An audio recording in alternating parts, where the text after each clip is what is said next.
Assalamualaikum warahmatullahi taala wabarakatuh. Perkenalkan, nama saya Angga Bayu Segara dengan nomor induk mahasiswa 12010146 dengan dosen pengampu Bapak Imam Agung Prakoso SSYMH dalam mata kuliah Kepramukaan. Nah, adapun pada kesempatan kali ini saya Angga Bayu Segara akan membahas tentang sejarah pramuka di Indonesia. Bagaimana sih sejarahnya di Indonesia tuh? Nah, sebulan sesudah proklamasi kemerdekaan Republik Indonesia, beberapa tokoh kepramukaan berkumpul di Yogyakarta dan bersepakat untuk membentuk Panitia Kesatuan Kepanduan Indonesia sebagai suatu panitia kerja, menunjuk pembentukan suatu wadah organisasi kepramukaan untuk seluruh bangsa Indonesia dan segera mengadakan Kongres Kesatuan Kepanduan di Indonesia. Nah, dilaksanakan pada tanggal 27 sampai 20 Desember 1945 di Surakarta. Hasil terbentuknya Pandu Rakyat Indonesia. Perkumpulan ini didukung nih kayak oleh segenap pemimpin dan tokoh-tokoh serta dikuatkan dengan sebuah janji ikatan sakti. Nah, lalu pemerintah Republik Indonesia mengakui sebagai satu-satunya organisasi kepramukaan yang ditetapkan dengan keputusan Menteri Pendidikan. Nah, otomatis pramuka ini udah termasuk kategori pendidikan bagi pemuda-pemudi yang ada di Indonesia, terutama para pelajar di tingkat SD, SMP, dan SMA. Nah, selanjutnya itu pengajaran dan kebudayaan nomor 93 bagian A tertanggal 1 Februari 1947. Nah, ada dua catatan nih dari Menteri Pendidikan dan pengajaran budaya. Nah, sejarah singkat pramuka itu, pramuka di Indonesia terlahir pada tahun 1961. Bapak pramuka di Indonesia sendiri itu Bapak Sri Sultan Hamengkubuwono IX, di mana Hari Kepramukaan sendiri diperingati pada tahun 1961 dan bertepatan pada tanggal 14 Agustus, yang dimana setiap tahunnya selalu diperingati sebagai Hari Pramuka Indonesia. Nah, biasanya dalam acara-acara kayak gini, pramuka nasional bakal ngadakan jambore nasional itu di tingkat Penggalang. Itu tuh ada di tingkat SMP. Sedangkan untuk tingkat SMA itu namanya Rainas atau Raimuna Nasional dalam rangka memperingati HUT Pramuka. Nah, selanjutnya apa sih fungsi gerakan pramuka di Indonesia? Yang pertama, kegiatan menarik bagi anak atau pemuda. Nah, teman-teman harus tahu, kegiatan menarik di sini dimaksud kegiatan yang menyenangkan dan mengandung pendidikan. Nah, karena itu pemain harus mempunyai tujuan. Permainan harus mempunyai tujuan dan diatur sedemikian rupa. Jadi bukan kegiatan yang hanya bersifat hiburan saja, tapi karena itu lebih tepat kita sebut saja sebagai kegiatan menarik. Jadi setiap kegiatan atau permainan yang ada di dalam pramuka itu selalu memiliki nilai pendidikan untuk melatih mental anak-anak muda. Yang kedua, pengabdian bagi orang dewasa. Nah, bagi orang dewasa kepramukaan bukan lagi permainan, tetapi suatu tugas yang memerlukan keikhlasan, kerelaan, dan pengabdian. Orang dewasa ini mempunyai kewajiban secara sukarela membaktikan dirinya demi suksesnya pencapaian tujuan organisasinya. Berarti kegiatan menarik kita yang pertama bagi anak atau pemuda itu tahap mereka dididik sebagai orang tua atau orang dewasa, itu sebagai bentuk pengabdian kita terhadap pramuka. Yang ketiga nih, yang terakhir, alat bagi masyarakat dan organisasi, yaitu kepramukaan merupakan alat bagi masyarakat untuk memenuhi kebutuhan masyarakat setempat dan juga alat bagi organisasi untuk mencapai tujuan organisasinya. Jadi kegiatan pramuka ini teman-teman yang diberikan sebagai latihan berkala dalam satuan pramuka itu sekadar alat saja. Jadi bukan untuk pendidikan saja nih, tapi bisa untuk alat bantu orang lain. Nah, teman-teman bisa bantu orang lain dengan tali temali, habis itu mempelajari sandi dalam keadaan darurat, mempelajari alam sekitar dan lain sebagainya. Nah, apa sih tujuan dari pramuka tersebut? Nah, pastilah setiap organisasi mempunyai tujuan nih teman-teman.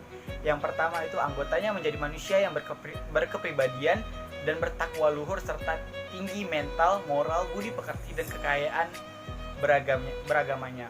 Karena apa? Karena kita menganut sistem Tacipa Parera Hedi Besu atau Dasa Dharma, 10 Dasa Dharma dan Trisatya. Kalau untuk siaga itu Dwidharma. Selanjutnya itu yang kedua, anggotanya menjadi manusia yang kuat dan sehat fisiknya. Karena dalam pramuka yang dilatih bukan hanya otak, tapi juga fisiknya, gimana kita dilatih semi militer ataupun latihan ketangkasan dalam baris berbaris, kita dilatih agar lebih disiplin dan lain sebagainya.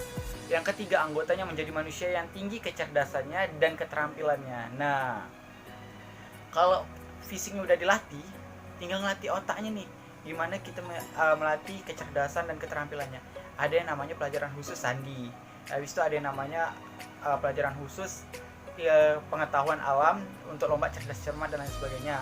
Dalam pramuka sendiri banyak sekali divisi yang bisa ditekuni teman-teman sesuai divisinya. Jadi pramuka ini tidak menonton tentang memaksa anak menggunakan otaknya saja, tapi bisa menggunakan powerfulnya dan lain sebagainya untuk mengaplikasikan bakat dia.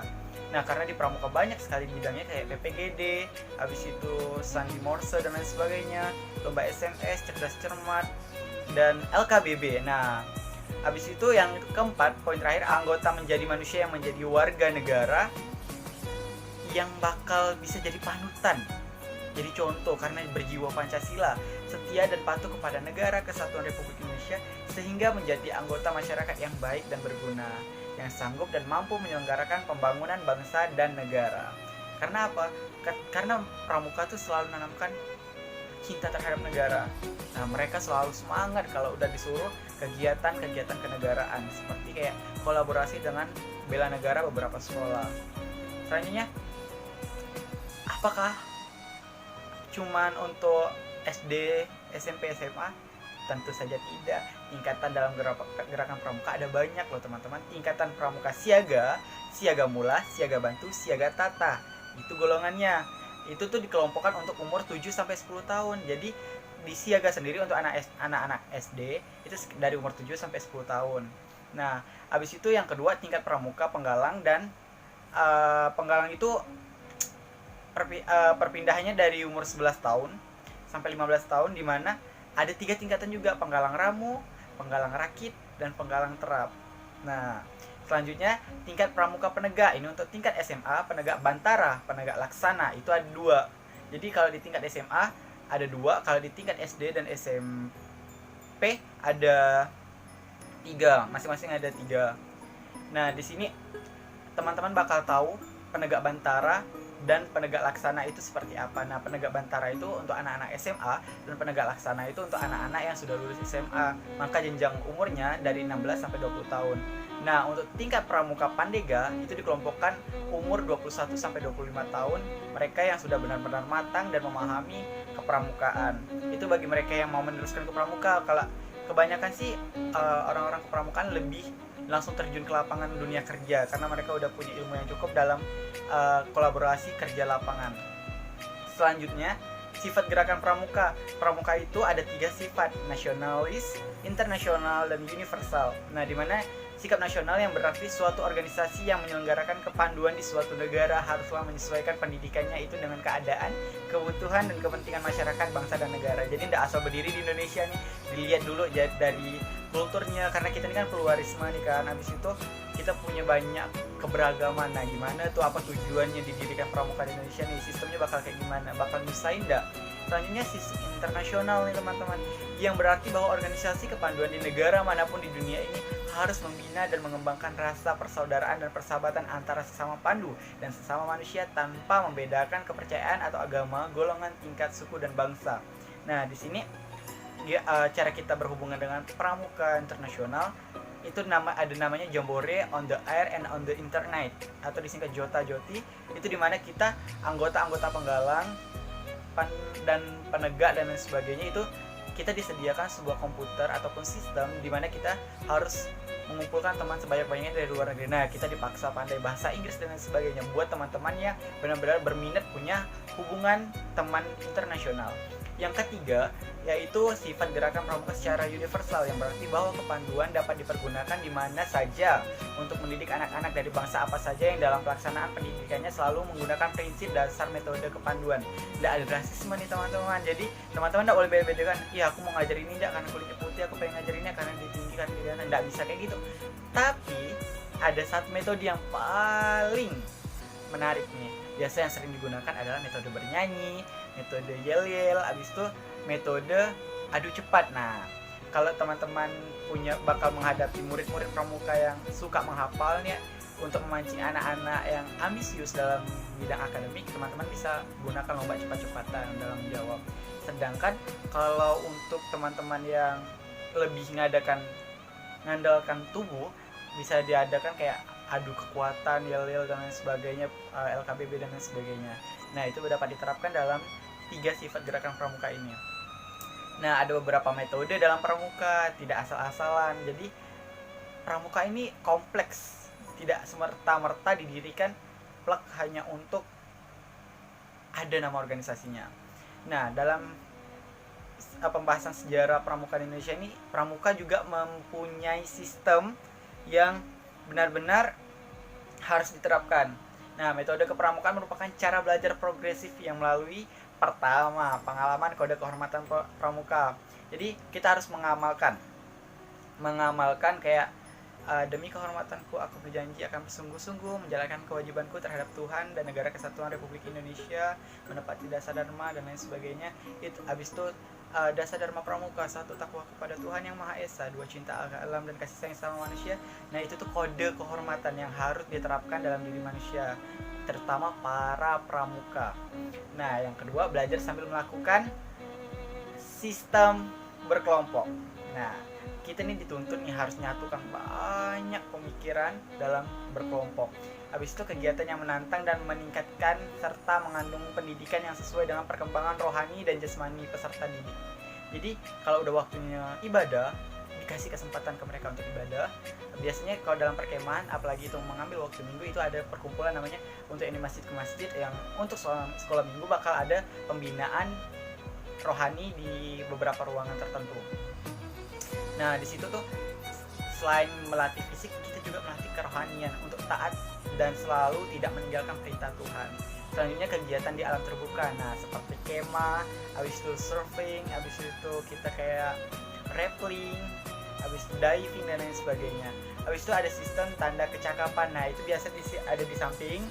Ini namanya TKK dan TKU, di mana kita tuh harus menandatangani sebelum kita bisa nempelkan kecakapan khusus apa, kayak memasak, menjahit dan lain sebagainya. Itu banyak sekali dan alhamdulillah udah pernah saya lalui, dan itu benar-benar punya progresif untuk di masa depannya. Kayak kalau ada apa-apa kayak baju kita kayak nih, kita bisa jahit untuk sementara. Kalau emang jahitan kita nggak kuat ya sementara aja. Habis itu kayak untuk masak saat kemah dan lain sebagainya. Habis itu ada sistem satuan terpisah untuk putra dan putri. Nah, di sini kita nggak ada nih sistem kayak kau kan cewek masak lah, nggak ada gitu. Jadi kayak satuan putra dan putri itu terpisah, dan mereka harus benar-benar mempertahankan eksistensi dari kelompok mereka masing-masing agar bisa bertahan selama beberapa hari ke depan untuk kegiatan.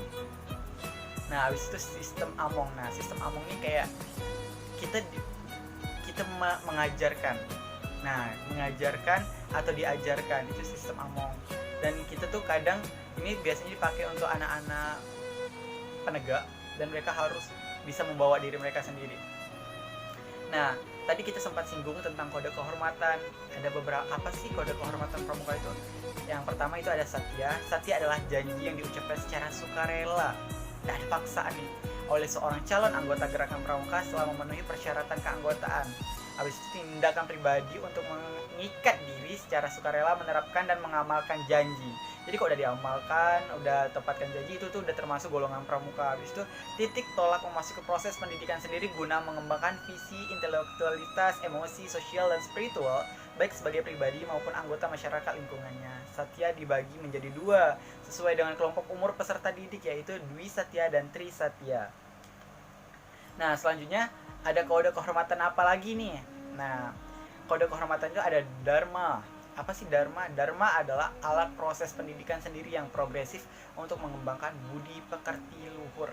Upaya memberi pengalaman praktis yang mendorong peserta didik menemukan atau menghayati, mematuhi sistem nilai yang dimiliki masyarakat di mana ia hidup dengan menjadi anggota. Landasan gerakan-gerakan pramuka itu untuk mencapai tujuan pendidikan melalui kepramukaan yang kegiatannya mendorong pramuka manunggal dengan masyarakat, bersikap dengan demokratis, saling menghormati, memiliki rasa kebersamaan dan gotong royong. Nah, jadi kita tuh tidak ada individualisme dalam kepramukaan. Nah, habis itu ada kode etik organisasi dan satuan pramuka dengan landasan ketentuan moral disusun dan ditetapkan bersama aturan yang mengatur hak dan kewajiban anggota, pembagian tanggung jawab dan penentuan putusan dharma dibagi menjadi 2 juga sesuai dengan kelompok umur peserta didik, yaitu Dwi Dharma dan Dasa Dharma. Nah, kalau kode kehormatannya yang Dwi Satya tuh kayak Dwi Satya itu adalah satya yang digunakan khusus pramuka siaga ya teman-teman. Kayak dia tidak banyak, kayak itu tuh basic dasar untuk anak-anak SD. Jadi kayak bunyinya tuh tidak terlalu menekan tapi punya nilai tersendiri. Jadi esensinya bisa terasa, bisa dilihat juga progresnya kena orang-orang tua murid. Kayak demi kehormatanku aku berjanji akan bersungguh-sungguh 1. Menjalankan kewajibanku terhadap Tuhan, negara, kesatuan Republik Indonesia dan mengikuti tata krama keluarga. Yang kedua, setiap hari berbuat kebajikan. Itu aja, tapi itu tuh punya penanaman moral yang sangat besar. Nah, selanjutnya ada Tri Satya. Untuk penggalang selengkapnya berbunyi sebagai demi kehormatanku, aku berjanji akan bersungguh-sungguh menjalankan kewajibanku terhadap Tuhan, negara kesatuan Republik Indonesia dan mengamalkan Pancasila, menolong sesama hidup dan mempersiapkan diri membangun masyarakat dan menepati dasa dharma. Nah, kalau udah diamalkan, merekalah pramuka sejati.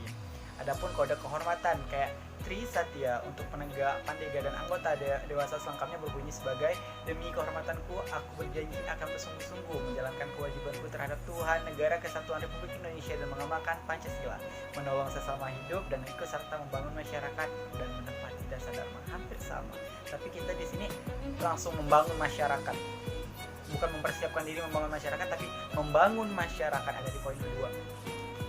Nah, habis itu ada kode kehormatan Dwi Dharma dan Dasa Dharma. Dwi Dharma untuk anak SD seperti siaga berbakti kepada ayah dan bunda, siaga berani dan tidak putus asa. Nah, anak-anak kan biar mentalnya nih tidak melewat-melewatnya.